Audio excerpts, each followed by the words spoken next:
আসসালামু আলাইকুম সবাইকে প্রীতি এবং শুভেচ্ছা জানিয়ে ইংলিশ মজা জব স্টুডিও থেকে সাথে আছে আমি মোহাম্মদ নাহিদুল ইসলাম নাহিদ। তো কী অবস্থা সবার, আশা করি সবাই অনেক ভালো আছেন এবং সুস্থ আছেন। তো আমরা কিন্তু দেখতে দেখতেই বলা যায় আমাদের যে এনটিআরসিএ বা নিবন্ধনকে কেন্দ্র করে আমাদের যে ফ্রি আয়োজন, সেই ক্লাসগুলো কিন্তু আমরা দেখতে দেখতেই একদম শেষ পর্যায়ে চলে আসছি। অর্থাৎ আজকে আমাদের বাংলার লাস্ট ক্লাস এবং 24 নম্বর লাস্ট ক্লাস, অর্থাৎ 24 নম্বর ক্লাস। এবং আমাদের আজকের ক্লাসের আলোচ্য বিষয় হচ্ছে আধুনিক যুগের 3 নম্বর বা শেষ পর্ব। আধুনিক যুগের 3 নম্বর বা হচ্ছে শেষ পর্বে কিন্তু আমরা চলে আসছি। তো যাই হোক, তো আমরা আজকে শেষ ক্লাস, অর্থাৎ আমাদের নিবন্ধনের জন্য যে আয়োজন, আমাদের বলা যায় যে ম্যাথ ক্লাস, জিকে ক্লাস কিন্তু অলরেডি শেষ হয়ে গিয়েছে, আপনারা নিশ্চয় জানেন। তো আজকে আমার সেটার ধারাবাহিকতায় বাংলা ক্লাসটা শেষ হবে। তো এই হচ্ছে বিষয়, অনেকেই যুক্ত হচ্ছেন লাইভে। তো আপনাদের কাছে শেষ ক্লাস হিসেবে অনুরোধ থাকবে আমাদের ক্লাসটা অবশ্যই যারা পরিচিত রয়েছে মেনশন করে জানিয়ে দিবেন, এবং একই সাথে আপনি চাইলে আপনার ওয়ালেও কিন্তু ফেসবুক ওয়ালেও বা ফেসবুকেও কিন্তু চাইলে আপনি শেয়ার করে জানিয়ে দিতে পারেন। ওকে, তো যাই হোক, আমরা ক্লাসে শুরু করব। তার আগে জাস্ট একটা কথা বলি, সেটা হচ্ছে যেহেতু আজকে আমাদের লাস্ট ক্লাস, তো আপনারা নিশ্চয়ই অবগত রয়েছেন আমাদের যে 75 দিনের যে ফ্রি আয়োজন ছিল, সেখানে অনেকেই হয়তোবা অনেক কথাই বলেছেন যে আমরা শেষ পর্যন্ত থাকবো কিনা। তো সেটার প্রমাণ কিন্তু আপনারা অলরেডি পেয়ে গিয়েছেন। আর নিবন্ধনের জন্য যদি বলা হয়, তো আসলে এই নিবন্ধনকে যে কেন্দ্র করে যে আয়োজন, অনেক প্ল্যাটফর্ম কি করে যে শুরুতেই ফ্রি পরীক্ষা নেয়, ফ্রি ক্লাস নেয়, বাট শেষ পর্যন্ত আসলে কয়টা প্ল্যাটফর্ম আসলে শেষ পর্যন্ত তাদের যে প্রতিশ্রুতি, সেই প্রতিশ্রুতিটা আসলে পূরণ করেন শেষ পর্যন্ত, এটা আসলে আপনারা নিশ্চয়ই জানেন। তো যাই হোক, আপনারা নিশ্চয়ই জানেন আমরা আসলে আমাদের যে আয়োজন, আমাদের যে প্ল্যাটফর্ম ইংলিশ মজা, যে আমাদের যে স্টুডিও, সেখান থেকে যদি বলা হয় আমাদের যে দায়বদ্ধতা, এই দায়বদ্ধতার জায়গা থেকে আসলে আমরা কতটা সিরিয়াস বা কতটা আসলে দায়িত্ব সম্পন্নভাবে আমরা চেষ্টা করি যেন আপনাদের পরীক্ষার জন্য বা আপনাদের যেন সুবিধা হয়, সেই জন্য আসলে আমরা কতটা ডেডিকেটেড আপনারা নিশ্চয়ই বুঝতে পারছেন। তো সেটার ধারাবাহিকতায় কিন্তু আমরা আজকে শেষ ক্লাস, একদম শেষ ক্লাস যুক্ত হয়েছি। তো আমরা শেষ ক্লাসে আধুনিক যুগের পর্ব 3, অর্থাৎ আমরা কিন্তু অলরেডি আধুনিক যুগের বা সাহিত্যের কথা যদি বলি, টোটালে 5টা ক্লাস রেখেছিলাম, তার মধ্যে 4টা অলরেডি শেষ হয়ে গিয়েছে, আর সাহিত্যের জন্য একটা ক্লাস থাকবে, সেটা হচ্ছে আজকে শেষ করব। তো আমরা একটা স্লাইড দেখতে পাচ্ছি শুরুতে, একটু খেয়াল করি। আমরা কিন্তু অনেকেই হয়তো বা শুরু থেকে আপনারা ছিলেন না, বা অনেকে হয়তো বা আমাদের 3-4টা ক্লাস শেষ হয়ে গিয়ে বা মাঝামাঝিতে এসে আপনারা আমাদের ক্লাসগুলোতে জয়েন দিয়েছেন বা ক্লাসগুলো করছেন। তো আপনাদের উদ্দেশ্যে একটা পরামর্শ থাকবে, সেটা হচ্ছে, বা অনেকেই শেষের দিকে এসে আসলে আপনারা ক্লাসগুলোতে যুক্ত হয়েছেন। তো আপনাদের কাছে পরামর্শ বা অনুরোধ, যেটাই আপনারা বলুন না কেন, আমাদের যে আয়োজন, আমরা যে ফ্রি ক্লাসগুলো নিয়েছি, যেহেতু পেজে আসলে সেই ফ্রি ক্লাস খুঁজে পেতে আসলে অনেকটাই ঝামেলা পোহাতে হয়। তো আপনারা যদি আমাদের ক্লাসগুলো, যেহেতু অলরেডি আমাদের শেষ হয়ে গিয়েছে বা আজকে শেষ হচ্ছে, তো আপনার কাছে যদি মনে হয় যে আপনি শেষের দিকে জয়েন দিয়েছেন, আপনি আগের ক্লাসগুলো বা আমাদের যে এক থেকে বাকি ক্লাসগুলো সবগুলো একসাথে পাবেন। সেটা কোথায় পাবেন একটু খেয়াল করে আমি একটু লিখে দিই। ইএম জব, আমাদের একটা ইউটিউব চ্যানেল রয়েছে, ইএম জব, অর্থাৎ ইংলিশ মজার সংক্ষিপ্ত হচ্ছে ইএম। এই ইএম জবে আপনি ইউটিউবে গিয়ে ইএম জব লিখে সার্চ করবেন। এই ইএম জব সার্চ করার পরে আপনি দেখবেন যে আমাদের চ্যানেলটা পেয়ে যাবেন, এবং সেখানে কিন্তু আমাদের সবগুলো সাবজেক্টই বলা যায় যে আপনি সিরিয়াল অনুযায়ী একদম আমাদের যে ক্লাসগুলো হয়েছে 1 থেকে 24 পর্যন্ত সবগুলো ক্লাসে কিন্তু আপনি একদম ধারাবাহিকভাবে পেয়ে যাবেন। সুতরাং যারা শেষে যুক্ত হয়েছেন বা শেষে হয়তো বা 1টা বা 2টা ক্লাস করছেন, আপনাদের কাছে হয়তো বা মনে হতে পারে যে বিগত ক্লাসগুলো আসলে বা পূর্বের ক্লাসগুলো কিভাবে পাবেন, তাদের উদ্দেশ্য এটা যে ইএম জব লিখে ইউটিউবে সার্চ করে আমাদের ইউটিউব চ্যানেলে গিয়ে আপনি প্লেলিস্টে গিয়ে সবগুলো ক্লাস কিন্তু পেয়ে যাবেন। চাইলে আপনি সেখান থেকে ধারাবাহিকভাবে ক্লাসগুলো করে নিতে পারবেন। এ হচ্ছে বিষয়। তো আমরা আধুনিক যুগের কথা যদি বলি, যে আধুনিক যুগের আমি কিন্তু সাজেশন দিয়েছিলাম, অর্থাৎ সাহিত্যিকদের যেগুলো আসলে উল্লেখযোগ্য সাহিত্যিক, বা যেই সাহিত্যিকদের কাছ থেকে বা যে সাহিত্যিকদের মধ্য থেকেই মূলত পরীক্ষাগুলো এসে থাকে স্পেশালি নিবন্ধনের জন্য, সেগুলো কিন্তু আমি একটা তালিকা দিয়েছিলাম। নিশ্চয় জানেন এখানে 8জন সাহিত্যিক রয়েছে, এটা আমরা প্রথম দিনে পড়িয়েছিলাম। অর্থাৎ আধুনিক যুগের ক্লাস 1 একে পড়িয়েছিলাম। যেহেতু আমরা আধুনিক যুগের উপর 3টা ক্লাস রেখেছিলাম, ওইটা আমরা প্রথম দিনে পড়িয়েছি, আর এটা পরে পড়িয়েছি সেকেন্ড ক্লাস, রাইট? নিশ্চয়ই মনে আছে। তো আমরা পরবর্তীতে আরেকটা দেখব। আজকে আমরা থার্ড ক্লাস, অর্থাৎ আমরা আবু জাফর ওবায়দুল্লাহ, শামসুর রহমান সুকান্ত, আল মাহমুদ, শওকত আলী এবং আখতারুজ্জামান ইলিয়াস সহ আরও কিছু বিষয় রয়েছে, যেমন উপাধি, প্রকৃত নাম, ছদ্মনাম, পত্রিকার সম্পাদক এবং কি প্রবর্তক বা জনক। এই সাহিত্যিকদের মোটামুটি আমরা 21 জন সাহিত্যিক এখানে কিন্তু সাজেশনে রয়েছে। তো এই 21 জন সাহিত্যিক আপনি যদি একটু ভালোভাবে পড়েন তাহলেই কিন্তু নিবন্ধনের জন্য কাভার হয়ে যায় আশা করি। এবং একই সাথে কি করবেন, যে বিগত প্রাইমারি, হাই স্কুল বা নিবন্ধন এবং কি বিসিএস এর যে প্রশ্নগুলো, এগুলো একটু ভালোভাবে ব্যাখ্যা সহকারে পড়বেন। আশা করি এর বাইরে প্রশ্ন হবে না। তো এখন কথা হচ্ছে, আমাদের যে ক্লাসগুলো আমরা করিয়েছি বা আমরা যে ক্লাসগুলো নিয়েছি, এগুলোর পিডিএফ তো আসলে আমরা কি করেছি, গ্রুপে দিয়েছি, প্রাইভেট গ্রুপে। হয়তো বা আপনারা অনেকেই সংগ্রহ করেছেন বা অনেকে হয়তো বা করেননি। বিশেষ করে পিডিএফ প্রিন্ট আউট করে নিতে গিয়ে হয়তো বা অনেক কষ্টের ব্যাপার স্যাপার রয়েছে। তো চাইলে আপনারা, বা ওইটা যদি আমি বাদ দিই, আপনি যদি ফোনে পড়েন সেক্ষেত্রে হয়তো বা অনেক সময় ঝামেলা পোহাতে হয়। তো আপনাদের জ্ঞাতার্থে একটা অনুরোধ থাকবে বা একটা পরামর্শ থাকবে, যে যেহেতু সাহিত্য অংশটা মাত্র 3 থেকে 4টা প্রশ্ন হয় নিবন্ধনের জন্য, তো সাহিত্যের জন্য আপনারা বিগত প্রশ্নগুলোকে মেইনলি ফোকাস করবেন। দেখবেন যে কপাল ভালো হলে ওখান থেকে 80% বা 90% ওখান থেকেই চলে আসবে। 5টা যদি আসে, মিনিমাম 3টা বা কপাল ভালো হলে 4টা প্রশ্ন কিন্তু বিগত থেকে আসে, আর একটা প্রশ্ন হয়তো বা এদিক ওদিক হইতে পারে। তো যাই হোক, আমি কিন্তু এখানে 21 জন সাহিত্যিকদের নাম লিখেছি।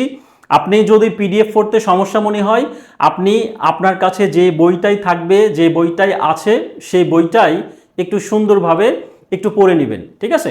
এবং বিগত প্রশ্নগুলো পড়ে নেবেন, তাহলেই হবে, ঠিক আছে? সাহিত্য থেকে যেহেতু কম মার্ক আসে, আপনার কাছে যেই সিরিজের বইটাই থাকুক, ওই সিরিজের বইটাই একটু এই সাহিত্যিকগুলো একটু দাগিয়ে দাগিয়ে পড়ে নেবেন, তাহলেই হবে আশা করি।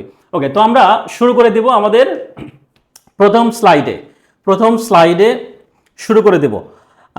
ওকে, তো এখন কথা হচ্ছে, আমাদের প্রথম স্লাইড কি কি রয়েছে আমরা কিন্তু একটু আগে দেখে আসছি, যে আবু জাফর ওবায়দুল্লাহ, শামসুর রহমান সুকান্ত, আল মাহমুদ, শওকত আলী, আখতারুজ্জামান ইলিয়াস, এই যে 6 জন সাহিত্যিক, এই সাহিত্যিক সম্পর্কে জানবো এবং একই সাথে বাংলা সাহিত্যিকদের উপাধি, ছদ্মনাম, প্রকৃত নাম, তারপর কি পত্রিকার সম্পাদক এবং জনক সম্পর্কে আমরা জানবো। তো আমরা প্রথমেই আখতারুজ্জামান ইলিয়াস সম্পর্কে একটু যে গুরুত্বপূর্ণ তথ্যগুলো রয়েছে সেগুলো একটু দেখব। আর আমার এই স্লাইডটা কিন্তু মূলত এনটিআরসি এর জন্য বা নিবন্ধনকে কেন্দ্র করে তৈরি করা। এই স্লাইড দিয়ে কিন্তু বিসিএসটা কাভার করবে না। কেন করবে না? কারণ বিসিএস এর জন্য হিউজ পরিমাণ পড়তে হয় বা হেড টিচারের জন্য হিউজ পরিমাণ পড়তে হয়। বাট আমরা এখানে যে তথ্যগুলো বেশি গুরুত্বপূর্ণ, যেহেতু নিবন্ধনের জন্য খুব কম মার্ক পরীক্ষায় আসে, আশা করি এই স্লাইডের বাইরে ইনশাল্লাহ হবে না। এবং এই স্লাইডের থেকে যে তথ্যগুলো এবং একই সাথে আমাদের কি বিগত প্রশ্নগুলো, এগুলো একটু দেখবো, তাহলেই হবে। আচ্ছা, আমরা আখতারুজ্জামান ইলিয়াস সম্পর্কে যদি বলা হয়, তিনি একজন কি কথা সাহিত্যিক হিসেবে খ্যাত ছিলেন এবং তিনি কত সালে জন্মগ্রহণ করেছিলেন? 1943 সালে আখতারুজ্জামান ইলিয়াস 1943 সালে 12ই ফেব্রুয়ারি গাইবান্ধার গটিয়া গ্রামে মামার বাড়িতে জন্মগ্রহণ করেছিলেন এবং পৈতৃক নিবাস কোথায় ছিল? বগুড়া জেলার হচ্ছে নারুলি গ্রামে তার পৈতৃক নিবাস ছিল। তার পিতার নাম এবং মাতার নাম আমরা জানবো। পিতার নাম কি, তার মাতার নাম কি? মাতার নাম হচ্ছে মরিয়ম ইলিয়াস এবং পিতার নাম হচ্ছে বদিউজ্জামান মোহাম্মদ ইলিয়াস। এবং তিনি কিন্তু 1997 সালে ক্যান্সারে আক্রান্ত হয়ে ঢাকায় মৃত্যুবরণ করেছেন। তো এগুলো জাস্ট বেসিক বিষয়গুলো। তো শিক্ষা জীবনের কথা যদি বলা হয়, তিনি কিন্তু বগুড়া এবং পরে হচ্ছে ঢাকায় তার শিক্ষা জীবন অতিবাহিত হয় এবং তিনি ঢাকা বিশ্ববিদ্যালয় থেকে অনার্স এবং মাস্টার্স সম্পন্ন করেছেন। এবং তিনি কর্মজীবনে সরকারি কলেজে অর্থাৎ বাংলা বিষয়ের অধ্যাপক ছিলেন। তিনি কিন্তু বাংলা বিষয়ের অধ্যাপক ছিলেন, অর্থাৎ শিক্ষক ছিলেন। ওকে, তো বিশেষত্ব, আখতারুজ্জামান ইলিয়াস কখনো কিন্তু কি লেখার সংখ্যা বৃদ্ধির উপর গুরুত্ব আরোপ করেননি, বরং লেখার গুণগত মানের উপর গুরুত্ব আরোপ করেছেন। অর্থাৎ তিনি চেষ্টা করেছেন লেখার সংখ্যা না বাড়িয়ে গুণগত মানটা যেন বজায় থাকে। এবং তার লেখায় কি কি ফুটে উঠেছে? ইতিহাস, ঐতিহ্য, সংস্কৃতি, রাজনীতি, অর্থনীতি, এই সবগুলো বিষয় কিন্তু তার সাহিত্য নির্মাণ করেছেন এবং কি মানুষের সূক্ষ্ম মনস্তাত্ত্বিক প্রান্তসমূহ উন্মোচনেও তিনি দক্ষতা দেখিয়েছেন। যাই হোক, আমরা দেখবো এবার তার সাহিত্য কর্মগুলো। আসলে মূলত পরীক্ষায় আসবে হচ্ছে সাহিত্যকর্ম। তো আমরা সাহিত্যকর্মের মধ্যে যদি চিন্তা করি, তো খুবই গুরুত্বপূর্ণ, খেয়াল করি তার চিলেকোঠার সিপাই এবং খোয়াবনামা, এই 2টা উপন্যাস থেকে পরীক্ষায় কিন্তু আসেই। খুবই গুরুত্বপূর্ণ, চিলেকোঠার সিপাই এবং তার উপন্যাস হচ্ছে কি খোয়াবনামা, এই দুইটা হচ্ছে তার খুবই খুবই গুরুত্বপূর্ণ উপন্যাস, আমরা মনে রাখবো। এবং গল্পগ্রন্থের মধ্যে রয়েছে কি, অন্য ঘরে অন্য স্বর, খোয়ারি, দুধে ভাতে উৎপাত, এটা গুরুত্বপূর্ণ, দোজকের ওম, এটা গুরুত্বপূর্ণ, জাল স্বপ্ন, স্বপ্নের জাল, এগুলো কিন্তু গুরুত্বপূর্ণ। এবং সংস্কৃতের ভাঙ্গা সেতুটা কি, এটা তার হচ্ছে প্রবন্ধ গ্রন্থ, এটাও কিন্তু খুবই গুরুত্বপূর্ণ পরীক্ষার জন্য।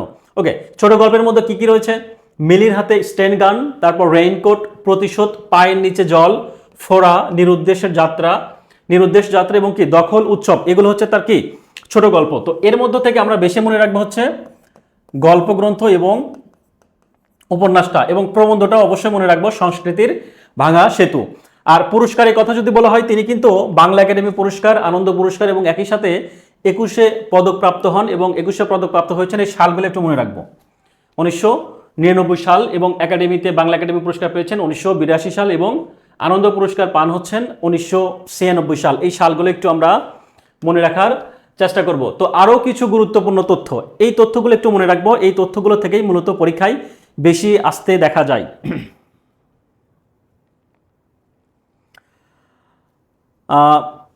ওকে, তো তারপর আমরা একটু খেয়াল করি আরও কিছু গুরুত্বপূর্ণ তথ্যের মধ্যে কি কি রয়েছে। চিলেকোঠার সিপাই, চিলেকোঠার সিপাই এটা কিন্তু গণ অভ্যুত্থানকে কেন্দ্র করে, অর্থাৎ আমরা জানি যে মুক্তিযুদ্ধ হয়েছিল 1971 সালে, ঠিক তার 2 বছর আগে অর্থাৎ 1969 সালে কিন্তু গণ অভ্যুত্থান হয়েছিল, রাইট।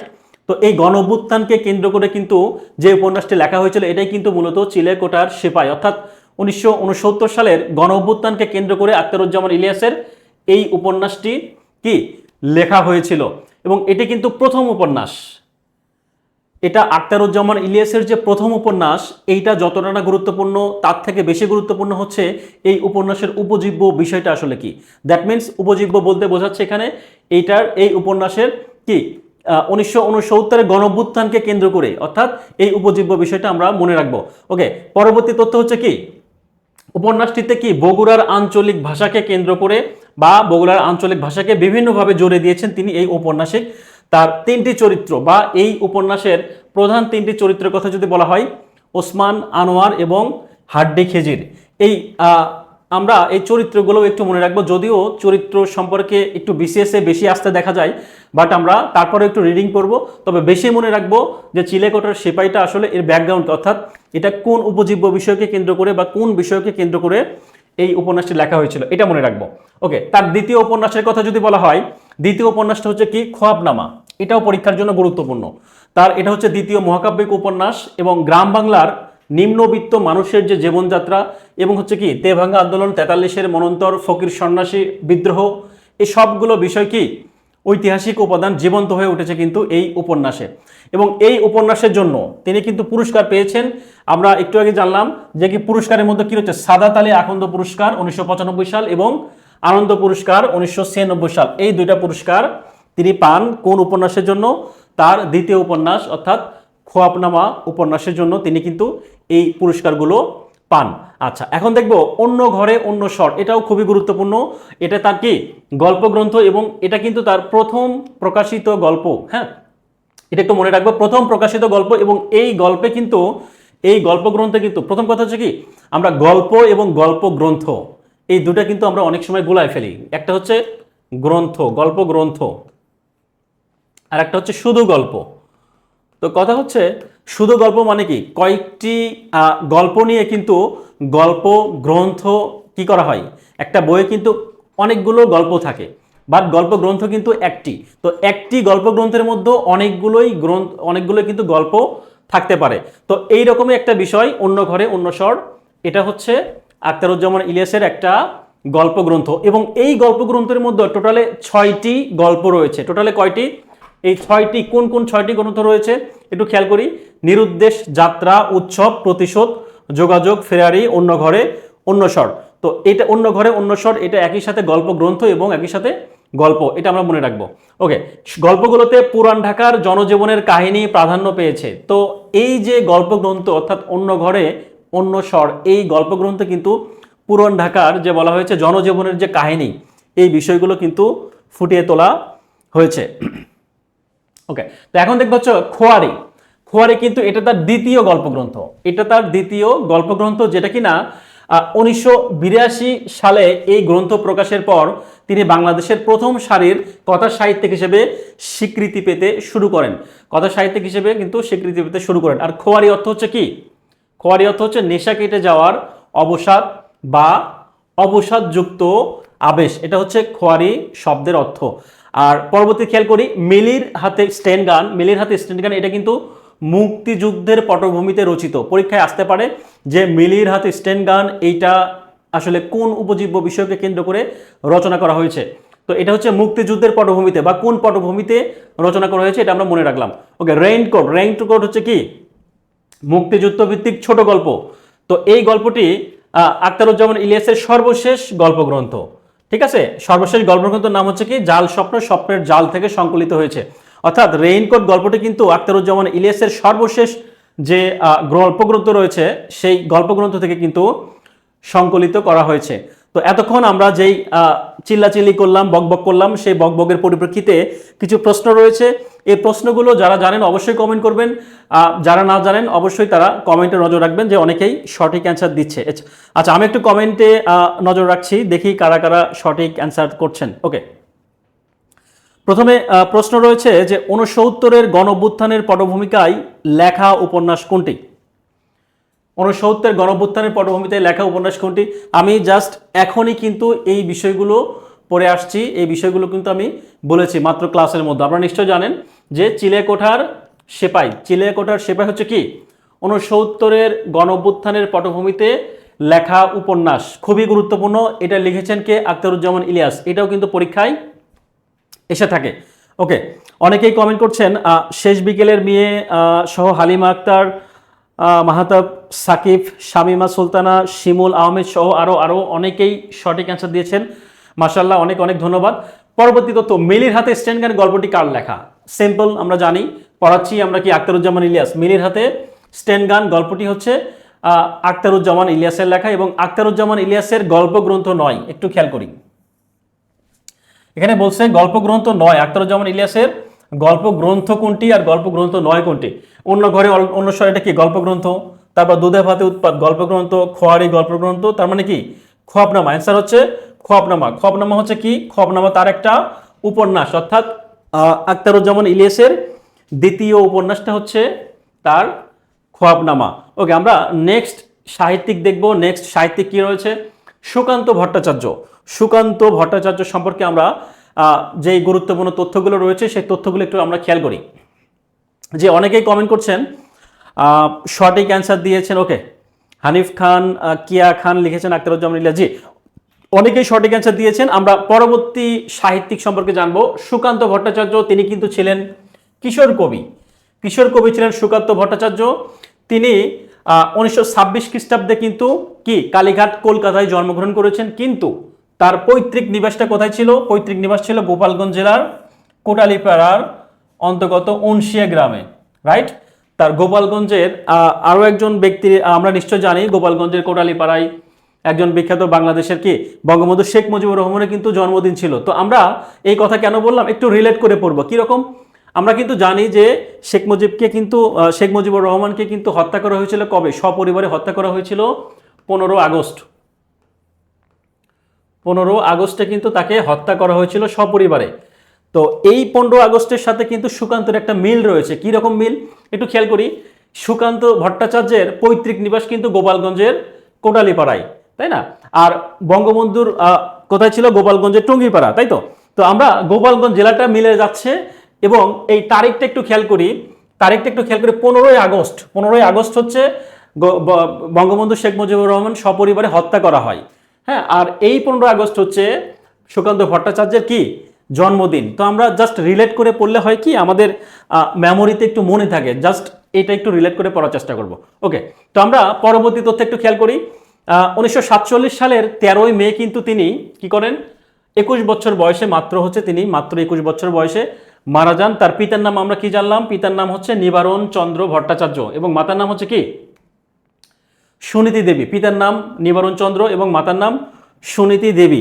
এবং শিক্ষা জীবনের কথা যদি বলা হয়, শিক্ষা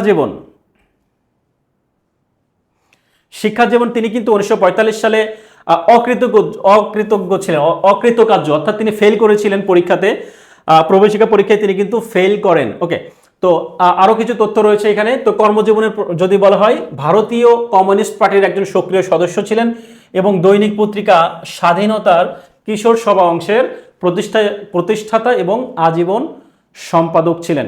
তিনি একজন কিশোর কবি নামে পরিচিত, আমরা জানলাম।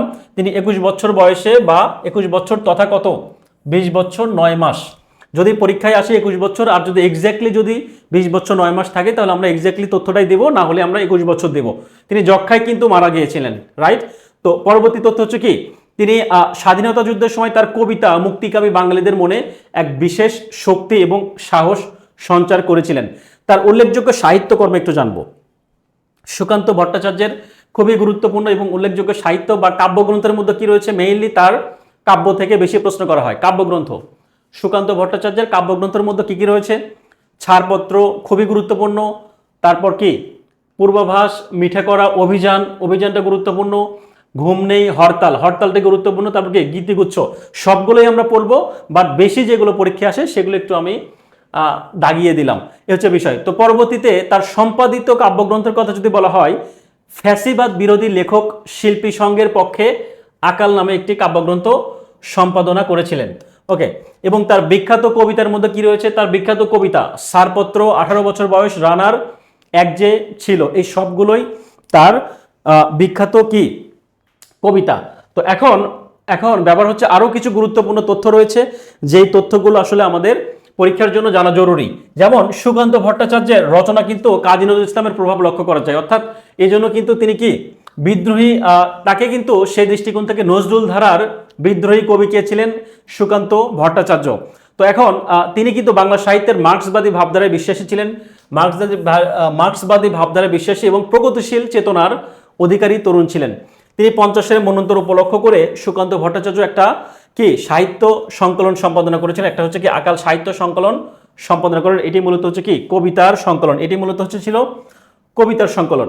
পরবর্তী তথ্য হচ্ছে কি, তিনি দ্বিতীয় বিশ্বযুদ্ধ, 43-এর মন্বন্তর, ফ্যাসিবাদী আগ্রাসন, সাম্প্রদায়িক দাঙ্গা প্রভৃতির বিরুদ্ধে তিনি কিন্তু কলম ধরে তার লেখনের মাধ্যমে কিন্তু এগুলো কি প্রতিবাদ জানিয়েছিলেন। এবং 1944 সালে তিনি ভারতের কমিউনিস্ট পার্টির সদস্যপদ লাভ করেন, কত সালে, 1944 সালে, এবং 21 বছর বয়সে যক্ষা রোগে আক্রান্ত হয়ে এই যাদবপুর টিবি হাসপাতালে কিন্তু তিনি মৃত্যুবরণ করেছিলেন। তার কিছু গুরুত্বপূর্ণ উক্তি রয়েছে, সেই উক্তিগুলো আমরা একটু দেখব, অর্থাৎ এই উক্তিও কিন্তু তার খুবই গুরুত্বপূর্ণ। একটু খেয়াল করি, যে শিশু ভূমিষ্ঠ হলো আজ রাত্রে তার মুখে খবর পেলুম সে পেয়েছে ছাড়পত্র 1, এটা কিন্তু ছাড়পত্র কবিতার একটা লাইন। তারপর ক্ষুধার রাজ্যে, আমরা খুবই বিখ্যাত একটা লাইন, যে ক্ষুধার রাজ্যে পৃথিবী গদ্যময়, পূর্ণিমার চাঁদ যেন ঝলসানো রুটি, সবাই জানি, বাট এই কবিতাটা আসলে কোন কবিতা থেকে নেওয়া হয়েছে বা কোন কবিতার লাইন, এটা কিন্তু আমরা অনেকেই জানি না। বাট যারা জানি তো জানলাম, বাট না জানি যারা জেনে নেই, সেটা হচ্ছে হে মহাজীবন, হে মহাজীবন কবিতার একটা লাইন হচ্ছে, ক্ষুধার রাজ্যে পৃথিবী গদ্যময়, পূর্ণিমার চাঁদ যেন ঝলসানো রুটি। তো এটা হে মহাজীবন কবিতা থেকে কিন্তু নেওয়া হয়েছে, পরীক্ষায় কিন্তু আমরা আসতে দেখি। পরবর্তীতে খেয়াল করে দুর্মর কবিতা থেকে কি নেওয়া হয়েছে, জ্বলে পুড়ে মরে ছারখার, তবু মাতানো আবার নয়, এসেছে নতুন শিশু, তাকে ছেড়ে দিতে হবে স্থান, জীর্ণ পৃথিবীতে ব্যর্থ, মৃত ধ্বংসস্তূপ পিঠে, তারপর কি চলে যেতে হবে আমাদের, এটাও কিন্তু ছাড়পত্র কবিতা থেকে নেওয়া হয়েছে। পরবর্তীতে এই শিশুকে এ পৃথিবীর বাসযোগ্য করে যাব আমি, নবজাতকের কাছে এই আমার দৃঢ় অঙ্গীকার, এটাও কিন্তু তার ছাড়পত্র কবিতা থেকে নেওয়া হয়েছে। এই সবগুলোই খুবই গুরুত্বপূর্ণ পরীক্ষার জন্য, বিশেষ করে উক্তিগুলো আমরা একটু ভালোভাবে মনে রাখার চেষ্টা করব। ওকে, তো এখন প্রশ্নে আমরা যাব, প্রশ্ন আমরা অ্যান্সার করব যারা জানি, বাট তার আগে একটু স্মরণ করিয়ে দেই, যারা আসলে আপনারা নতুন করে যুক্ত হচ্ছেন আমাদের এই লাইভ ক্লাসে, তাদের উদ্দেশ্য পরামর্শ থাকবে, যারা আপনারা আমাদের পূর্বের যে ক্লাসগুলো, আমরা কিন্তু 1 থেকে আজকে 24 নম্বর ক্লাস, অর্থাৎ বাংলার মোট ক্লাস হয়েছে টোটালে 24টি। তো আমরা কিন্তু আজকে শেষ ক্লাস, অর্থাৎ বাংলার 24টা ক্লাসে আমরা করেছি, আর ব্যাকরণ অংশ থেকে কিন্তু 19টা ক্লাস করিয়েছি, ঠিক আছে। আর সাহিত্য থেকে আমরা ক্লাস করেছি 5টি, এই টোটালে 24টা ক্লাস আমরা যেটা করেছি। আপনারা যারা পরবর্তীতে যুক্ত হয়েছেন শেষের দিকে বা 2টা একটা ক্লাসে, বা আজকেও যদি যুক্ত হন নতুন করে, আপনি যদি আমাদের পেজে আজকেও যদি যুক্ত হয়ে থাকেন, মনে হয় যে আপনার কাছে যদি মনে হয় যে আমি পূর্বের ক্লাসগুলো ফ্রি করব, তাহলে অবশ্যই আপনি আমাদের যে পেজ ইএম জব নামে যে পেজ, ইএম জব নামে যে ইউটিউব চ্যানেল, হ্যাঁ, ইএম জব নামে ইউটিউব চ্যানেল, একটু ইউটিউবে গিয়ে সার্চ করলেই আমাদের পূর্বের সকল ক্লাস পেয়ে যাবেন। শুধু বাংলা না, এখানে কি জিকে, ম্যাথ, এই ক্লাসগুলো কিন্তু আপনি পেয়ে যাবেন ধারাবাহিকভাবে। ওকে, তো আমরা খেয়াল করি এখানে কোন গ্রন্থটি সুকান্ত ভট্টাচার্য কর্তৃক রচিত। 33তম বিশেষের একটা কোশ্চেন ছিল, অনেকে অ্যান্সার দিচ্ছেন জি, এটা অ্যান্সার হচ্ছে হরতাল। সুকান্ত ভট্টাচার্য কর্তৃক রচিত আমরা জানলাম হরতাল। আর ক্ষুধার রাজ্যা পৃথিবী গদ্যময়, পূর্ণিমার চাঁদ যেন ঝলসানো কি পরাটা, তাই তো? যাই হোক, এটা কিন্তু পূর্ণিমার চাঁদ যেন ঝলসানো রুটি, এটা কিন্তু সুকান্ত ভট্টাচার্যের খুবই বিখ্যাত হে মহাজীবন কবিতা থেকে নেওয়া হয়েছে। আমরা একটু খুবই ভালোভাবে মনে রাখার চেষ্টা করব। পরবর্তী প্রশ্ন হচ্ছে কি, সুকান্ত ভট্টাচার্য মৃত্যুবরণ করেন 21 বছর বয়সে। সুকান্ত ভট্টাচার্য মৃত্যুবরণ করেছেন কত বছর বয়সে? 21 বছর বয়সে। তো আমরা পরবর্তী শামসুর রহমান, কবি শামসুর রহমান সম্পর্কে জানবো। তাকে আমরা কি জানি? নাগরিক কবি, এবং তার ডাকনাম হচ্ছে কি? তার ডাকনাম ছিল বাচ্চু। শামসুর রহমানের ডাকনাম বাচ্চু, এবং তাকে কিন্তু আমরা নাগরিক কবি হিসেবেই জানি। ওকে, তো তার ছদ্মনামের মধ্যে যদি বলা হয় মৈনাক এবং কি মজলুম আদিব ছদ্মনামে কিন্তু তিনি লিখতেন, এবং তিনি জন্মগ্রহণ করেছিলেন 1929 সালের 23শে অক্টোবর ঢাকার, এবং তার পৈতৃক নিবাস যদি বলা হয় নরসিংদী জেলার পাড়াতলি গ্রামে, এবং তার পিতার নাম ছিল কে? মুখলিসুর রহমান, মায়ের নাম আমেনা বেগম, এবং মৃত্যুবরণ করেছিলেন 2006 সালে। এই তথ্যগুলো জাস্ট একটু রিডিং করবো বারবার, তাহলেই আমাদের এগুলো মনে থাকবে। এবং তিনি কিন্তু প্রবেশিকা পাশ করেছিলেন 1945 সালে, এবং ইন্টারমিডিয়েট পাশ করেছিলেন 1947 সালে, এবং পরবর্তীতে ঢাকা বিশ্ববিদ্যালয় থেকে তিনি তার পড়ালেখা সমাপ্ত করেছিলেন, অর্থাৎ বিএ পাশ করেছিলেন। তার সম্মাননার কথা যদি বলি, সম্মাননাটা একটু মনে রাখবো, এটা একটু গুরুত্বপূর্ণ। তিনি আদমজি পুরস্কার পেয়েছিলেন 63 সালে, বাংলা একাডেমি পুরস্কার 1969, 21শে পদক 1977 সালে, স্বাধীনতা পুরস্কার 1991। এছাড়াও তিনি অসংখ্য পুরস্কার, পদক এবং কি, যাই হোক, এই সালগুলো এবং এই পুরস্কারগুলো আমরা মনে রাখবো, মনে রাখার চেষ্টা করব। ওকে, পরবর্তী তথ্য হচ্ছে তার উল্লেখযোগ্য সাহিত্যকর্ম। তার কাব্য থেকে সবচেয়ে বেশি প্রশ্ন হয়, তার কাব্য থেকে। তার অনেকগুলোই কাব্যই কিন্তু লেখা হয়েছে, প্রায় 65টা কাব্য কিন্তু তিনি লিখেছেন। যাই হোক, আমরা কাব্যগ্রন্থের মধ্যে খেয়াল করি, তার কাব্যগ্রন্থের মধ্যে একটু খেয়াল করব। আচ্ছা, কাব্যগ্রন্থের মধ্যে একটু খেয়াল করি। প্রথম গান, দ্বিতীয় মৃত্যুর আগে, তারপর কি রৌদ্র করটিতে, বিধ্বস্ত নীলিমা, নিরালোকে, দিব্যলোক, নিজ বাসভূমে, বন্দি শিবির থেকে, তারপর কি ফিরিয়ে নাও ঘাতক কাটা, আমি অনাহারি, বাংলাদেশ স্বপ্ন দেখে, তারপর কি দুঃসময়ের মুখোমুখি, উদ্ভট উটের পিছে চলছে স্বদেশ। এই সবগুলো কিন্তু তার খুবই গুরুত্বপূর্ণ কাব্যগ্রন্থ, এবং কি বুক তার বাংলাদেশের হৃদয়। যাই হোক, এই কাব্যগ্রন্থগুলো আমরা মনে রাখবো। এবং উপন্যাসের মধ্যে কি রয়েছে গুরুত্বপূর্ণ? অদ্ভুত আদার এক, এটা একটু গুরুত্বপূর্ণ। অদ্ভুত আদার এক, এলো সে অবেলায়, অক্টোপাস, নিয়ত, মন্তাস, এই উপন্যাসগুলো আমরা মনে রাখবো। এবং শিশুতোষের মধ্যে রয়েছে অ্যালাটিং বেলাটিং, তারপর কি ধান মানলে কুড়া দিব, লাল ফুলকির ছড়া, এগুলো হচ্ছে তার শিশুতোষ যে লেখনী, শিশুতোষ গ্রন্থ। পরবর্তীতে প্রবন্ধের মধ্যে রয়েছে কি আমৃত্যু, তার জীবনানন্দ, কবিতা এক ধরনের আশ্রয়। আত্মস্মৃতির মধ্যে রয়েছে কি স্মৃতির শহর, কালের ধুলোয় লেখা। তার এই আত্মস্মৃতিটাও পরীক্ষার জন্য গুরুত্বপূর্ণ আসে, অর্থাৎ তার জীবনী, আত্মস্মৃতি, স্মৃতি শহর এবং কালের ধুলোয় লেখা, বিশেষ করে কালের ধুলোয় লেখাটা একটু বেশি আসে। আর কবিতা খুবই গুরুত্বপূর্ণ, কবিতা থেকেও কিন্তু পরীক্ষায় আসে। যেমন কি স্বাধীনতা তুমি আসাদের ষাট, তোমাকে পাওয়ার জন্য হে স্বাধীনতা, ফেব্রুয়ারি 1969, এই কবিতাগুলোও আমরা মনে রাখবো। এবং একই সাথে তার আরও কিছু গুরুত্বপূর্ণ তথ্য রয়েছে। মুর্শিদা আক্তার সালাম জানিয়েছেন, আসসালামু আলাইকুম। জি, এতক্ষণ পরে এসে সালাম জানালে হবে? যাই হোক, যেহেতু যুক্ত হয়েছেন পরে হলেও আমাদের লাইভ সেশনে যুক্ত হয়েছে, লাইভ ক্লাস দেখছেন, ওকে, অনেক ধন্যবাদ। ক্লাসগুলো করতে থাকুন, আশা করি উপকৃত হবেন। তো গুরুত্বপূর্ণ আরও কিছু তথ্যের মধ্যে জানবো। তিনি কিন্তু আধুনিক বাংলা সাহিত্যের অন্যতম প্রধান কবি, এবং তিনি বাংলাদেশের প্রধান কবি হিসেবে মর্যাদা লাভ করেছিলেন কি তার জীবদ্দশাতেই। তো আধুনিক কবি শামসুর রহমান, যিনি রোমান্টিকতার সাথে সমাজ মনস্কতার সংমিশ্রণ ঘটে কিন্তু নতুন কাব্যধারার জন্ম দিয়েছেন। একটু গুরুত্বপূর্ণ লাইনটা একটু খেয়াল করি, যে মুক্তিযুদ্ধকালে তিনি কিন্তু কলকাতার দেশ পত্রিকায় মজলুম আদব ছদ্মনামে কবিতা লিখতেন। তার ছদ্মনাম আমরা জানলাম মজলুম আদিব, এবং এটা কিন্তু তিনি দেশ পত্রিকায় মুক্তিযুদ্ধকালে কলকাতা দেশ পত্রিকায় কিন্তু এই ছদ্মনামে কিন্তু কবিতা লিখতেন। আচ্ছা, তো এখন খেয়াল করি, নগর জীবনের যন্ত্রণা, একাকিত্ব, পারিবারিক সামাজিক বন্ধন ইত্যাদি কিন্তু তার কবিতায় ফুটে উঠেছে।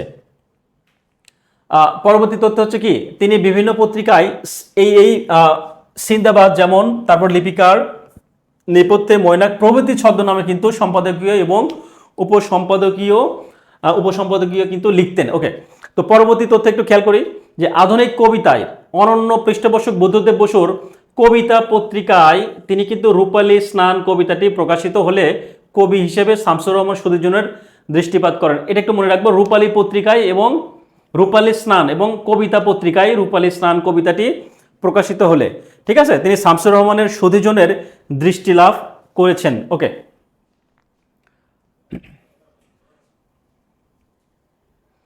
একটু খেয়াল করি, মুক্তিযুদ্ধের সময় এপ্রিলের প্রথম দিকে যুদ্ধের ধ্বংসলীলা দেখে তিনি কিন্তু স্বাধীনতা তুমি এবং তোমাকে পাওয়ার জন্য হে স্বাধীনতা, এই দুইটা কবিতাটি কিন্তু তিনি লিখেছিলেন। কখন? মুক্তিযুদ্ধের সময় এপ্রিল মাসে, অর্থাৎ এপ্রিলের প্রথম দিকে কিন্তু এই দুইটা কবিতা লিখেছিলেন। যে যুদ্ধের যে ধ্বংসলীলা, সেই যুদ্ধের যে ধ্বংসলীলা দেখে তিনি কিন্তু এই দুইটা কবিতা লিখেছিলেন। পরবর্তী তথ্য হচ্ছে কি, তিনি 1958 সালে স্বৈরশাসক আইয়ুব খানকে বিদ্রূপ করে সমকাল পত্রিকায় হাতির সুর কবিতাটি লেখেন। হ্যাঁ, হাতির সুর কবিতাটিও কিন্তু লিখেছিলেন তিনি 1969 সালের 20 জানুয়ারি। এটা আমরা একটু মনে রাখবো, 1969 সালের 20 জানুয়ারি, এই তারিখটা মনে রাখবো। 20 জানুয়ারি কি করেছিলেন? গুলিস্তান একটি মিছিলের সামনের লাঠিতে শহীদ আসাদের শার্ট নিয়ে তিনি আসাদের শার্ট বানানো পতাকা দেখে তিনি আলোড়িত শামসুর রহমানের আসাদের শার্ট কবিতাটি কিন্তু তিনি লিখেছিলেন। যাই, এই লাইনটা একটু খেয়াল করি, 1969 সালের 20 জানুয়ারি গুলিস্তানে একটি মিছিলের সামনে লাঠিতে শহীদ আসাদের শার্ট দিয়ে বানানো পতাকা দেখে তিনি আলোড়িত হয়ে শামসুর রহমান কিন্তু এই আসাদের শার্ট নামে যে কবিতাটি রয়েছে সেটা কিন্তু তিনি লিখেছিলেন। কত সালে? 1969 সালের 20 জানুয়ারি, তারিখটা একটু মনে রাখবো। পরবর্তীতে 1968 সালে আইয়ুব খান পাকিস্তানের সব ভাষার জন্য অভিন্ন রোমান হলফ চালু করার প্রস্তাব করেন, কিন্তু তিনি এই ঘটনার ফলে শামসুর রহমান প্রতিবাদ স্বরূপ বর্ণমালা আমার দক্ষিণী বর্ণমালা কবিতাটি কিন্তু তিনি লিখেছিলেন। হ্যাঁ, এই কবিতার লেখার ব্যাকগ্রাউন্ডটাও আমরা কিন্তু একটু জেনে নিলাম। ওকে, পরবর্তী তথ্য, শামসুর রহমানের মৃত্যুর আগ পর্যন্ত 65টি কাব্যগ্রন্থ প্রকাশিত হয়েছিল। শামসুর রহমান যখন মারা যান, তার মৃত্যুর আগ পর্যন্ত 65টা কাব্যগ্রন্থ কিন্তু কি হয়েছিল? প্রকাশিত হয়েছিল।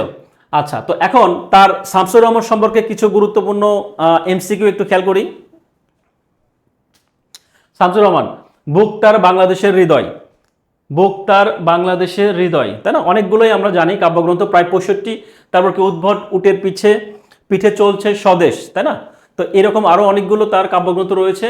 এরকম একটা কাব্যগ্রন্থ হচ্ছে বুক তার বাংলাদেশের হৃদয়, কাব্যগ্রন্থের রচয়িতা শামসুর রহমান। এটা কিন্তু 45তম বিসিএসের একটা প্রশ্ন ছিল। শামসুর রহমানের 45তম বিসিএসের একটা কোশ্চেন।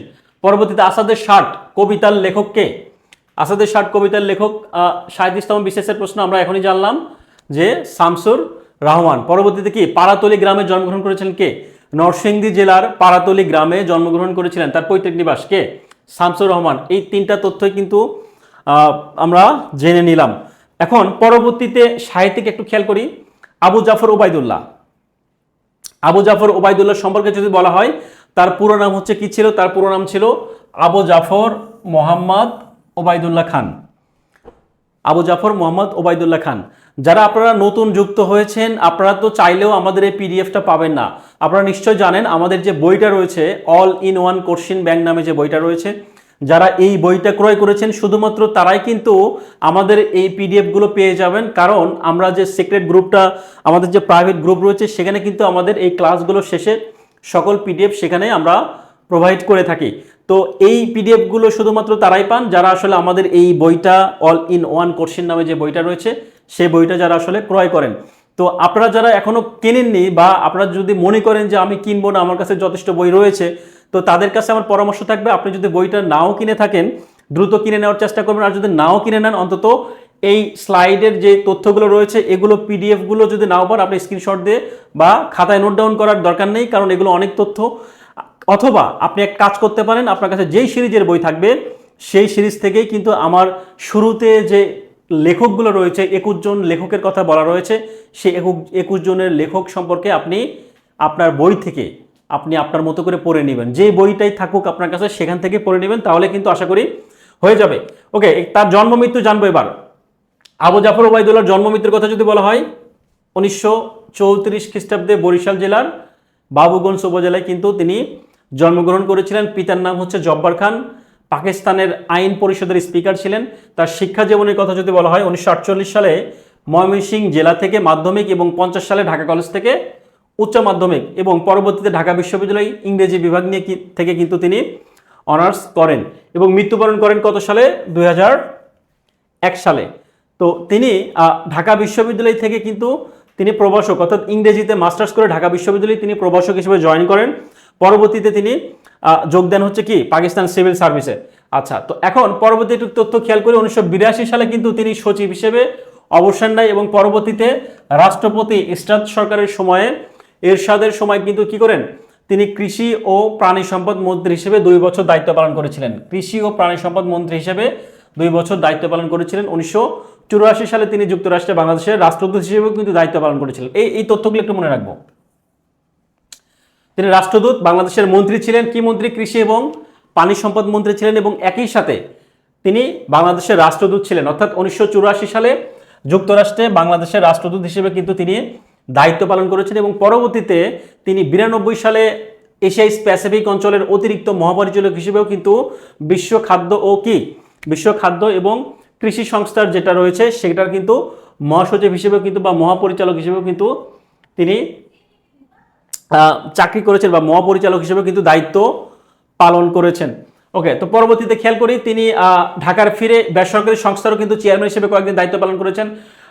সম্মাননার কথা যদি বলা হয়, তিনি 21শে পদক পান হচ্ছে 1985 সালে এবং এটা পাই মূলত ঢাকা ভাষা আন্দোলনের বিষয়ক সাহিত্য রচনার জন্য, অর্থাৎ ভাষা আন্দোলনকে কেন্দ্র করে বা ভাষা আন্দোলন বিষয়ক সাহিত্য রচনার জন্য তিনি কিন্তু 21শে পদক পান 1985 সালে এবং সাহিত্যে এছাড়া বাংলা সাহিত্যে অবদানের জন্য তাকে বাংলা একাডেমি পুরস্কার দেওয়া হয় হচ্ছে 1979 সালে। আচ্ছা, কাব্যগ্রন্থের কথা একটু খেয়াল করি। সাত নরিহার কাব্যগ্রন্থ খুবই গুরুত্বপূর্ণ কাব্যগ্রন্থ। সাত নরিহার, কখনো রং কখনো সুর, কমলের চোখ খুবই গুরুত্বপূর্ণ। আমি কিংবদন্তির কথা বলছি, খুবই গুরুত্বপূর্ণ। এগুলো একটু আলাদাভাবে মনে রাখবো। সহিষ্ণু, প্রতীক্ষা, প্রেমের কবিতা, বৃষ্টি ও সাহসী পুরুষের জন্য প্রার্থনা, আমার সময়, তারপর কি আমার সকল কথা, খাঁচার ভিতর অচিন পাখি, এই সবগুলো কাব্যগ্রন্থ কিন্তু আমরা আলাদাভাবে মনে রাখবো। এগুলো তার খুবই গুরুত্বপূর্ণ কাব্যগ্রন্থ। আর কবিতার মধ্যে রয়েছে কি, কোনো এক মাকে আমি কিংবদন্তির কথা বলছি, মাগো ওরা বলে, এই কবিতাগুলো আমরা মনে রাখবো, খুবই গুরুত্বপূর্ণ কবিতা। আরো কিছু গুরুত্বপূর্ণ তথ্য যদি বলি আবু জাফর ওবায়দুল্লাহ সম্পর্কে, আরো কিছু গুরুত্বপূর্ণ তথ্যের কথা যদি বলা হয় একটু খেয়াল করি। তিনি কিন্তু 50-এর দশকের অন্যতম কবি। আবু জাফর ওবায়দুল্লাহ কবিতায় উঠে এসেছে আবহমান বাংলার চিত্র, আবহমান বাংলার চিত্র উঠে আসছে। আচ্ছা, তার কবিতার শুরুটা ঘটে ভাষা আন্দোলনকে ঘিরে, এরপর ক্রমান্বয়ে মুক্তিযুদ্ধ ও স্বাধীন বাংলাদেশের পুরো জনজীবনের আশা আকাঙ্ক্ষা এবং স্বপ্ন বাস্তবতাকে কিন্তু কি করেছেন, স্বপ্ন বাস্তবতাকে অবলম্বন করে। তো আবু জাফর ওবায়দুল্লাহ বাংলাদেশ সরকারের সাবেক সচিব ছিলেন, এরশাদ সরকারের কৃষি এবং প্রাণী সম্পদ মন্ত্রী ছিলেন, যেটা আমরা একটু আগে জেনে আসছি। এবং তিনি পদাবলী নামে একটি কবিদের সংগঠন প্রতিষ্ঠা করেন, এটা একটু আমরা মনে রাখবো। তিনি একটা কি করেন, কবিদের সংগঠন তৈরি করেছিলেন, যে কবিদের সংগঠনের নাম ছিল হচ্ছে পদাবলী। আচ্ছা, তো পরবর্তীতে একটু তথ্যের কথা খেয়াল করি। সাত নরিহার, এটা তার প্রথম প্রকাশিত কাব্যগ্রন্থ। সাত নরিহার আবু জাফর ওবায়দুল্লাহর সাত নরিহার, এটা তার কিন্তু প্রথম প্রকাশিত কাব্যগ্রন্থ, খুবই গুরুত্বপূর্ণ, আমরা মনে রাখবো। ছড়ার আঙ্গিকে রচিত কবিতাগুলোতে অর্থনৈতিক শোষণের শিকার ও উৎপীড়িত মানুষের বোবা বেদনা ও অসহায় কান্নার আলেখ্য রূপায়িত হয়েছে। আচ্ছা, আমি কিংবদন্তির কথা বলছি, এখানে কিন্তু 39টি কবিতা রয়েছে। আমি কিংবদন্তির কথা বলছি, এখানে 39টি কবিতা রয়েছে এই কাব্যগ্রন্থে। এই কাব্যগ্রন্থ কি, এই কাব্যগ্রন্থে মূলত কি বাঙালি জাতির শিকড়ের সন্ধান ও ঐক্যবদ্ধ চেতনায় সাহসী মানুষের সম্ভাবনা উচ্চারিত হয়েছে। পরবর্তী তথ্য একটু খেয়াল করি। কোনো এক মাকে কবিতাটি ভাষা আন্দোলনের প্রেক্ষাপটে রচিত হয়েছে, খুবই গুরুত্বপূর্ণ তথ্য। এই তিনটাই খুব গুরুত্বপূর্ণ। সাত নরিহার আবু জাফর ওবায়দুল্লাহর প্রথম প্রকাশিত কাব্যগ্রন্থ, 2 নম্বর তথ্য, আমি কিংবদন্তির কথা বলছি, এখানে 39টি কবিতা রয়েছে এবং আমি কিংবদন্তির কথা বলছি, একই সাথে এটা কিন্তু একটা কবিতাও, কাব্যগ্রন্থ এবং কবিতা দুইটাই। কোনো এক মাকে, এটা কিন্তু তার খুবই খুবই বিখ্যাত এবং গুরুত্বপূর্ণ কি কাব্য।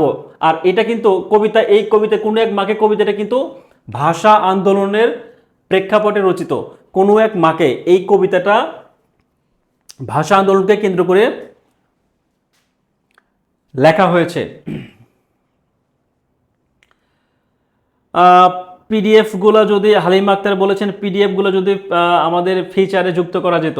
জি, ব্যাপারগুলো হচ্ছে আমাদের যে গ্রুপটা রয়েছে, আমাদের কিন্তু সেই গ্রুপে এক্সট্রা আলাদাভাবে কিন্তু সেরকম পোস্ট দেওয়া হয় না বললেই চলে। আপনি একটু কষ্ট করে জাস্ট একটু খেয়াল করে দেখবেন যে আমাদের যেগুলো স্ট্যাটাস, মাত্র 24টা ক্লাস, তো সবগুলো ক্লাসের জন্যই দেখবেন সিকোয়েন্স অনুযায়ী কিন্তু স্ট্যাটাস দেওয়া রয়েছে। ওগুলো থেকে একটু আপনি কষ্ট করে কমেন্ট সেকশনে গিয়ে এগুলো পিডিএফ একটু ডাউনলোড করে নিতে পারেন। ঠিক আছে, কমেন্ট সেকশনে আমরা কিন্তু পিডিএফটা দেই, অর্থাৎ আমাদের যে গ্রুপটা রয়েছে, ফেসবুক যে গ্রুপটা রয়েছে, সেই গ্রুপে কিন্তু আমরা পোস্ট আকারে দেই এবং কমেন্ট বক্সে কিন্তু আমাদের পিডিএফগুলো দিয়ে দেই। তো এখানে পিডিএফগুলো একটু কষ্ট করে আপনি স্ক্রল করে এগুলো একটু ডাউনলোড করে নিতে পারেন। ওকে, হালিমা আক্তার কমেন্ট করেছেন। ওকে, তো পরবর্তী তথ্য একটু খেয়াল করে অনুশীলন অংশ, অনুশীলন অংশ একটু আপনারা কমেন্টে জানিয়ে দেন, কমেন্টে অ্যান্সার করেন। আমি একটু নজর রাখছি বাংলা জিকে ম্যাথ।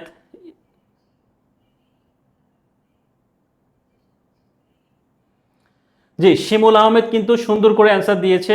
হালিমা আক্তার প্রশ্ন করেছেন যে পিডিএফ গুলো কিভাবে পাবো। শিমুল আক্তার, শিমুল ভাই, হ্যাঁ শিমুল ভাই যিনি রয়েছেন, হালিমা আক্তার কমেন্ট করেছেন পিডিএফ গুলো পাওয়ার যে সহজ ওয়ে, সেটা কিন্তু শিমুল আহমেদ খুব সুন্দরভাবে অ্যান্সারটা দিয়েছেন যে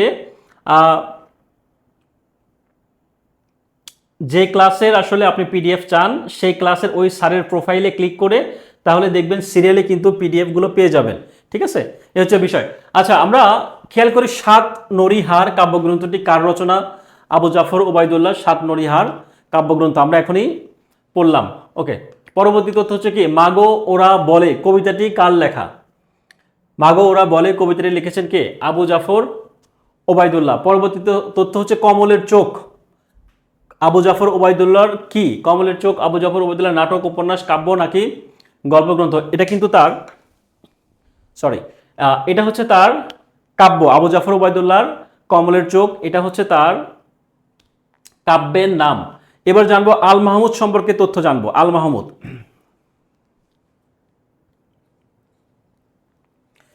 যাদের পিডিএফ পড়তে প্রবলেম হয় বা প্রবলেম মনে হয়, আপনারা আপনার বই থেকেই কিন্তু পড়ে নিতে পারেন। ঠিক আছে, যেহেতু 3-4 মার্কের জন্য যেই এনটিআরসি যে 3-4 মার্ক থাকে, সেই 3-4 মার্ক কিন্তু আমি বলেছি বিগত প্রশ্নগুলো পড়লে নর্মালি পরীক্ষায় চলে আসে।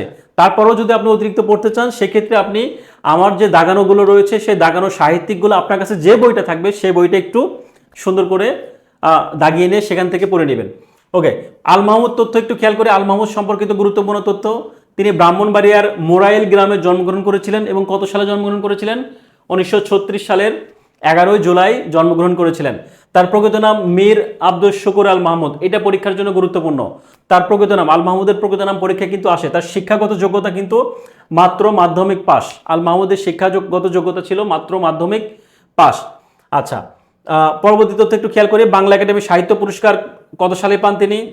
1968 সালে, এবং একুশে পদক পান হচ্ছে 1986 সালে।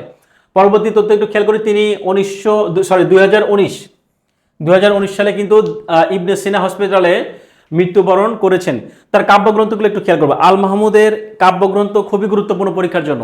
আল মাহমুদের কাব্যগ্রন্থ খুবই গুরুত্বপূর্ণ। এগুলো শুধু নিবন্ধনের জন্য না, আপনি বিসিএস বলুন, তারপর প্রাইমারি স্কুলের পরীক্ষা বলুন, বা বিভিন্ন নন ক্যাডারের পরীক্ষা বলুন, সবগুলো থেকে কিন্তু তার কাব্যগ্রন্থগুলো খুবই গুরুত্বপূর্ণ। খেয়াল করি, প্রথম হচ্ছে তার কি লোকলোকান্তর কাব্যগ্রন্থ রয়েছে। তারপর কালের কলস, এটা গুরুত্বপূর্ণ। তারপর লোকলোকান্তর গুরুত্বপূর্ণ। মায়াবী পর্দা দুলে ওঠো, সোনালী কাবিন খুবই গুরুত্বপূর্ণ, পরীক্ষায় আসে। তারপর কি আরব্য রজনের রাজহাঁস, অদৃষ্টবাদীদের রান্নাবান্না, এটা গুরুত্বপূর্ণ। বক্তিয়ারের ঘোড়া গুরুত্বপূর্ণ। দোয়েল ও দয়িতা, দ্বিতীয় ভাঙন, প্রেমের কবিতা, এই সবগুলোই কিন্তু তার আল মাহমুদের খুবই গুরুত্বপূর্ণ কাব্যগ্রন্থ। এগুলো আমরা মনে রাখবো। আচ্ছা, শিশুতোষ গ্রন্থের কথা যদি বলা হয়, এটাও গুরুত্বপূর্ণ। পাখির কাছে ফুলের কাছে, এটা তার হচ্ছে কি শিশুতোষ গ্রন্থ। পরবর্তীতে রয়েছে উপন্যাস। উপন্যাসের কথা যদি বলা হয়, খেয়াল করি ডাহুকি, কবি ও কোলাহল, উপমহাদেশ, খুবই গুরুত্বপূর্ণ। উপন্যাস, উপমহাদেশ, এটা কিন্তু পরীক্ষায় আসে। তারপর কি নিশিন্দা নারী, আগুনের মেয়ে, চেহারার চতুরঙ্গ, কাবিলের বোন, পুরুষ সুন্দর, এই সবগুলোই আমরা মনে রাখবো, মনে রাখার চেষ্টা করব। গল্পগ্রন্থের কথা যদি বলা হয়, পানকৌড়ির রক্ত, এটা গুরুত্বপূর্ণ। সৌরভের কাছে পরাজিত, তারপর কি গন্ধবণিক, ময়ূরের শোক, আত্মজীবনীর মধ্যে কি যেভাবে বেড়ে উঠি, এটা হচ্ছে তার আত্মজীবনী। পরবর্তী তথ্য হচ্ছে পত্রিকা, দৈনিক গণকণ্ঠ পত্রিকার সম্পাদক ছিলেন, তাই না? পরবর্তীতে কবিতার কথা যদি বলা হয়, অনেকগুলো কবিতা রয়েছে, সবগুলো কবিতাই গুরুত্বপূর্ণ। খেয়াল করে তিতাস, তারপর কি একুশের কবিতা, সোনালী কাবিন, তারপর নোলক, প্রত্যাবর্তনের লজ্জা, জেলগেটে দেখা, এগুলো সবগুলোই মোটামুটি গুরুত্বপূর্ণ। পরবর্তীতে কি খড়ের গম্বুজ একা। আর পুরস্কারের কথা যদি বলা হয়, তিনি বাংলা একাডেমি পুরস্কার পেয়েছেন, 21 পদক এবং স্বাধীনতা, সবগুলো পুরস্কারই পেয়েছেন এবং মরণোত্তর পেয়েছেন স্বাধীনতা পদক, যেটা আসলে 2025 সালে। এটা একটু মনে রাখবো, সালগুলো সহ মনে রাখবো। বিখ্যাত উক্তি, বিখ্যাত উক্তি কি আমার মায়ের সোনার নোলক হারিয়ে গেল শেষে হেতাই খুঁজি হোতাই খুঁজি সারা বাংলাদেশে।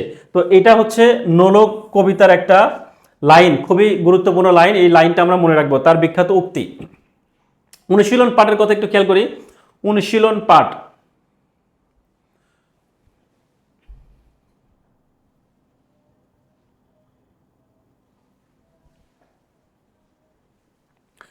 বখতিয়ারের ঘোড়া কোন ধরনের রচনা? বখতিয়ারের ঘোড়া কোন ধরনের রচনা? কাব্য। পরবর্তী তথ্য, পরবর্তী প্রশ্ন হচ্ছে কি নোলক কবিতাটি কোন কাব্যগ্রন্থের অন্তর্গত? আমরা এখনই কিন্তু জেনে আসছি যে নোলক কবিতা একটা কিন্তু বিখ্যাত লাইন রয়েছে, তাই না?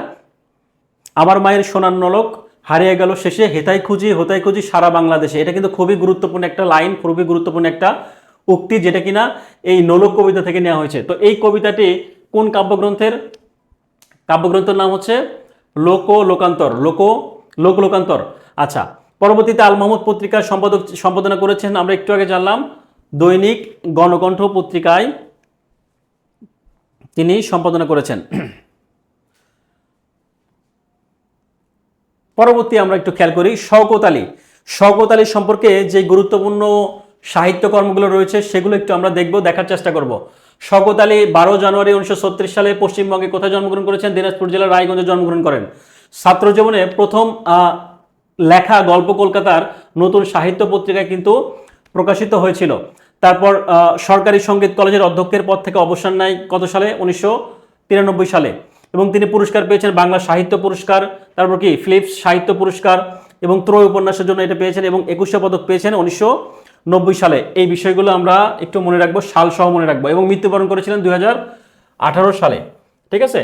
মৃত্যুবরণ করেছিলেন 2018 সালে। এবং উপন্যাস, তার উপন্যাসগুলো একটু খেয়াল করে, অনেকগুলো উপন্যাস রয়েছে।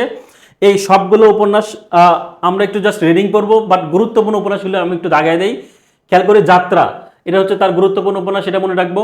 তারপর কি যাত্রা, প্রদর্শে প্রাকৃতিকজন, তারপর কি অপেক্ষা, পূর্ব রাত্রি, পূর্বদিন, যেতে চাই, প্রেম কাহিনী, হিসাব নিকাশ, ওয়ারিশ, এটা একটা গুরুত্বপূর্ণ, ঠিক আছে? তারপর উত্তরের ক্ষেপ গুরুত্বপূর্ণ, শেষ বিকেলের রোদ গুরুত্বপূর্ণ, কুলাই কালস্রোত, এটা একটা গুরুত্বপূর্ণ, প্রদেশে প্রাকৃতিকজন, এটাও কিন্তু গুরুত্বপূর্ণ। পরবর্তীতে একটু খেয়াল করি নারাই, খুবই গুরুত্বপূর্ণ, খুবই গুরুত্বপূর্ণ। কোন প্রেক্ষাপটে লেখা হয়েছে এটা কিন্তু বলা হয়, পরীক্ষায় কিন্তু আসে। নারাই, এটা আসলে উপন্যাসটি কোন প্রেক্ষাপটে বা কোন উপজীব্য বিষয়কে কেন্দ্র নিয়ে, তেভাগা আন্দোলনকে কেন্দ্র করে কিন্তু এই নারাই উপন্যাসটি রচনা করা হয়েছে। আচ্ছা, তারপরে কি কি রয়েছে? দলিল, কোথায় আমার ঘর বাড়ি বসত, হ্যাঁ, ছবির উপরের ক্ষেপ। আচ্ছা, এই সবগুলো উপন্যাস আমরা একটু রিডিং করবো। পরবর্তীতে খেয়াল করে ভেতরগড়ের 3 মূর্তি, কিশোর উপন্যাস, এটা হচ্ছে তার কিশোর উপন্যাস। আর ত্রয় উপন্যাসের কথা যদি বলা হয়, দক্ষিণায়নের দিন, কোলাই কালস্রোত, পূর্বরাত্রি, পূর্ব দিন। আর মুক্তিযুদ্ধ ভিত্তিক উপন্যাস, এটা একটু মনে রাখবো। তার মুক্তিযুদ্ধ ভিত্তিক উপন্যাস কি কি রয়েছে? যাত্রা, হিসাব নিকাশ, যাত্রা, হিসাব নিকাশ, আর কি রয়েছে? অপেক্ষা, ঘরবাড়ি। এই সবগুলো তার মুক্তিযুদ্ধ ভিত্তিক উপন্যাস। গল্পের মধ্যে কি কি রয়েছে? লেলিহান 7, সোনহে লক্ষিন্দর, তারপর কি বাবা আপনি যান, তারপর কি দিন গুজরান বামন। আত্মজীবনী হচ্ছে কি অবিস্তৃত স্মৃতি। তারপর রয়েছে বাংলা একাডেমি পুরস্কার, পুরস্কারগুলো আমরা একটু দেখবো। বাংলা একাডেমি ফিলিপস পুরস্কার 21 পদক এবং ফিলিপস সাহিত্য পুরস্কার, এই সবগুলো পুরস্কার সম্পর্কে আমরা একটু জানবো, জানার চেষ্টা করব। আরও কিছু গুরুত্বপূর্ণ তথ্যের কথা যদি বলা হয় যে পিঙ্গল আকাশ, পিঙ্গল আকাশ হচ্ছে কি নারী হৃদয়ের আশা আকাঙ্ক্ষার ও ব্যর্থতার পরিচয় ফুটে উঠেছে। আর যাত্রা হচ্ছে কি মুক্তিযুদ্ধ ভিত্তিক উপন্যাস, পরীক্ষায় আসে। যাত্রা উপন্যাসটি কোন প্রেক্ষাপটে বা কোন পটভূমিতে লেখা হয়েছে, মুক্তিযুদ্ধ ভিত্তিক। কেন্দ্রীয় চরিত্রের কথাও আমরা জানবো, এটা পরীক্ষায় আসে, অধ্যাপক রায়হান। পরবর্তীতে হচ্ছে প্রদোষে প্রাকৃত জন, এটা সেন রাজাদের রাজত্বকাল এবং তুর্কি আক্রমণের সমকালীন পটভূমিতে কিন্তু কি এর কাহিনীগুলো লেখা হয়েছে বা কাহিনীগুলো বিস্তৃত। নারাই তেভাগা আন্দোলন কেন্দ্রিক উত্তরবঙ্গের আঞ্চলিক ভাষায় এটা উপন্যাস, খুবই গুরুত্বপূর্ণ তথ্য। এখন এই সম্পর্কিত শওকত আলী সম্পর্কিত কিছু গুরুত্বপূর্ণ বা কয়েকটি আমরা প্রশ্ন খেয়াল করি যে শওকত আলীর যাত্রা উপন্যাসটির কাহিনী কি। শওকত আলীর যাত্রা উপন্যাসটির কাহিনী আমরা জানলাম যে মুক্তিযুদ্ধ হচ্ছে তার মূল উপযোগ্য বিষয়, তার শওকত আলীর যাত্রা উপন্যাসের মূল পটভূমি বা তার উপজীব্য বিষয়। আচ্ছা, পরবর্তীতে প্রশ্ন একটু খেয়াল করি যে প্রদোষে প্রাগেতজন গ্রন্থটি কার রচনা? শওকত আলী, এটা হচ্ছে তার শওকত আলী। তেভাগা আন্দোলন কেন্দ্রিক উপন্যাস কোনটি? তেভাগা আন্দোলন কেন্দ্রিক কোনটি? নারাই।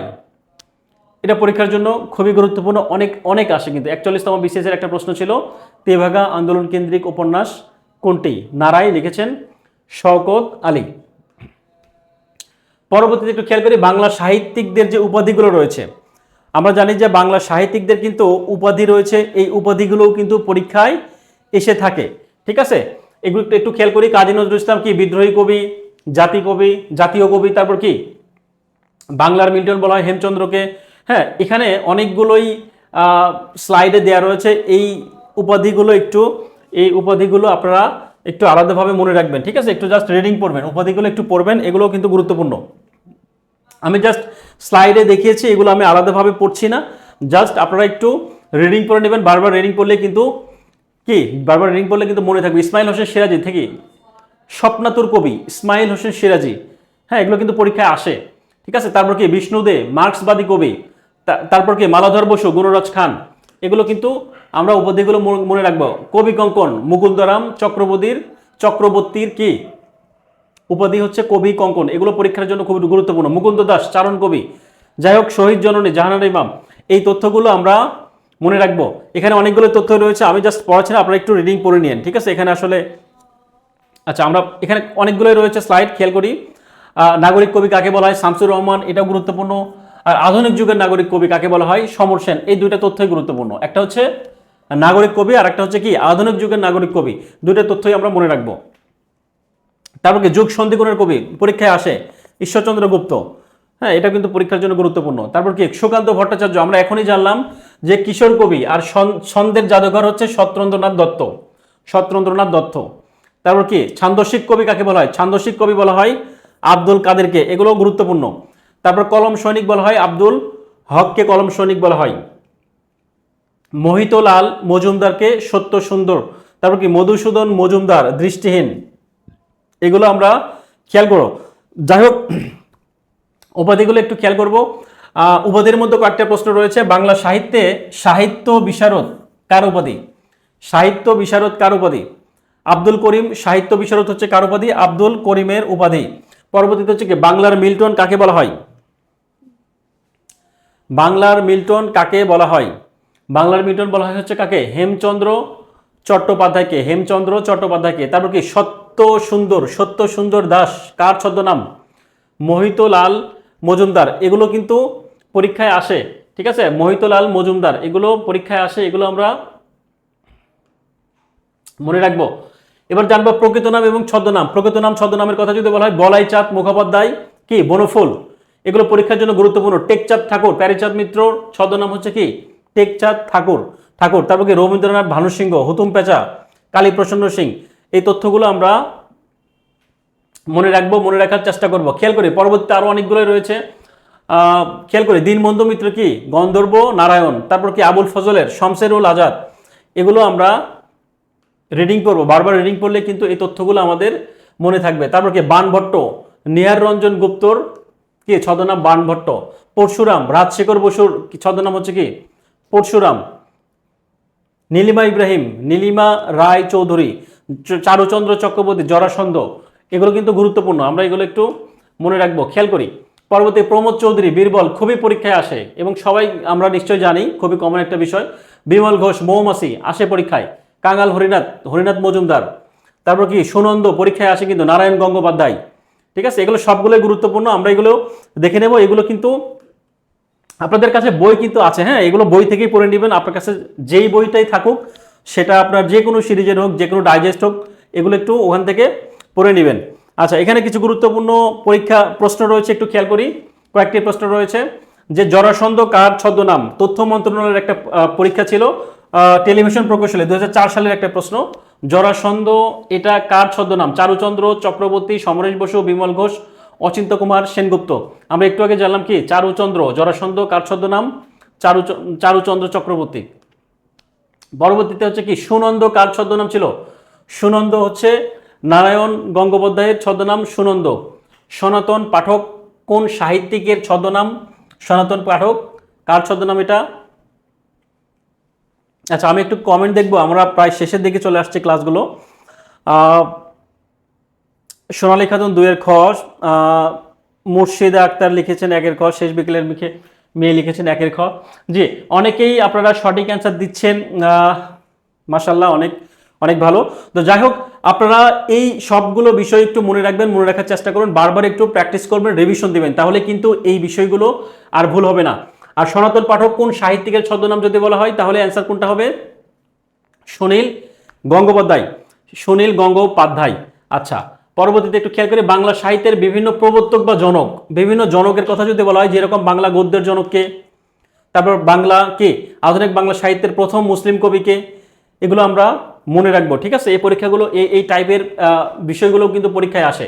তারপর কি বাংলা চলিত রীতির জনককে, তারপর কি বাংলা উপন্যাসের জনককে, এই সবগুলো জনক এবং কি প্রবর্তক যেগুলো রয়েছে, অমিত্রাক্ষর ছন্দের জনককে, এগুলো আমরা আলাদাভাবে মনে রাখবো, একটু বারবার প্র্যাকটিস করবো, তাহলে কিন্তু আমাদের আর সমস্যা হবে না। ছোট গল্পের জনককে রবীন্দ্রনাথ ঠাকুর, গদ্য ছন্দের জনক আধুনিক নৃত্যনাট্য, এই সবগুলো বিষয় কিন্তু খুবই গুরুত্বপূর্ণ। তারপর কি সম্পাদক, পত্রিকার সম্পাদক, অনেক সময় কিন্তু পত্রিকার সম্পাদকও কিন্তু পরীক্ষায় আসে। তো পত্রিকার সম্পাদকগুলো কি কি পড়বো খেয়াল করি।